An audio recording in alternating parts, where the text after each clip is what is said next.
किए जाने के आरोप को लेकर सोमवार को 3 विधायक एसडीओ कार्यालय पहुंचे। विधायकों का कहना है कि वे एक दिन पहले भी फॉर्म जमा कराने आए थे, लेकिन उस दिन भी फॉर्म नहीं लिए गए। सोमवार को दोबारा फॉर्म जमा करने के उद्देश्य से एसडीओ कार्यालय पहुंचकर उन्होंने ईआरओ दफ्तर की भूमिका पर सवाल उठाए। उनका आरोप है कि कुछ बीएलओ बिना वजह भ्रम पैदा कर रहे हैं, यहाँ तक कि जीवित व्यक्तियों को मृत घोषित किए जाने के भी आरोप लगाए।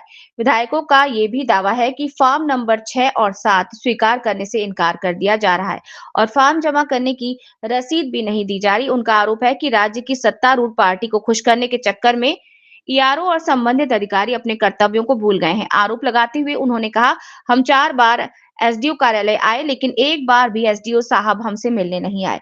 जनप्रतिनिधियों से किस तरह व्यवहार किया जाना चाहिए, ये कानून और शालीनता आईएएस अधिकारियों को पता होनी चाहिए। विधायकों ने चेतावनी देते हुए कहा कि सरकार स्थायी नहीं होती, पार्टी अस्थायी होती है। आज जो सरकार सत्ता में है वो कल नहीं रहेगी। उस समय ये अधिकारी क्या भूमिका निभाते हैं ये देखा जाएगा।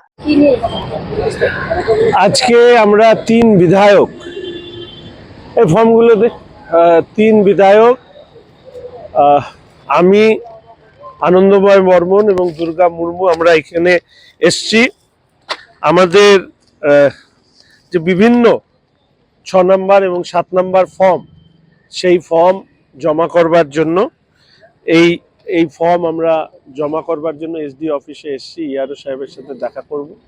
আমি আশা রাখি যে আমার সাথে আনন্দ এখন চলে এসেছে, দুর্গাও আসবে, আমরা দেখব যে এই ফর্ম নেওয়ার ক্ষেত্রে কি ভূমিকা নেয়। এর আগের দিনও আমরা এসেছিলাম, তখন ফর্ম নেওয়া হয়নি।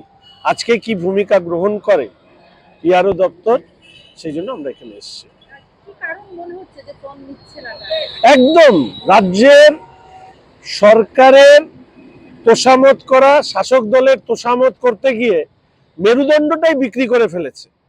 কিছু কিছু ক্ষেত্রে বিএলএরা অকারণে তারা বিভ্রান্তি তৈরি করেছে, জীবন্ত লোককে মৃত দেখিয়েছে।